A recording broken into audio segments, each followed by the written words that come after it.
মাগো আমায় ছুটি দিতে বল, সকাল থেকে পড়েছি যে মেলা। এখন আমি তোমার ঘরে বসে করব শুধু পড়া পড়া খেলা। তুমি বলছো দুপুর এখন সবে, না হয় যেন সত্যি হলো তাই। একদিনও কি দুপুর বেলা হলে বিকেল হলো মনে করতে নাই? আমি তো বেশ ভাবতে পারি মনে, সূর্য ডুবে গেছে মাঠের শেষে। বাগদি বুড়ি চুপড়ি ভরে নিয়ে শাক তুলছে পুকুর ধারে এসে। আধার হলো মাদার গাছের তলা, কালি হয়ে এলো দিঘির জল। হাটের থেকে সবাই এলো ফিরে, মাঠের থেকে এলো চাষির দল।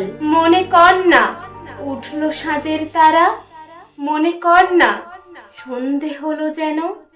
রাতের বেলা দুপুর যদি হয়, দুপুর বেলা রাত হবে না কেন?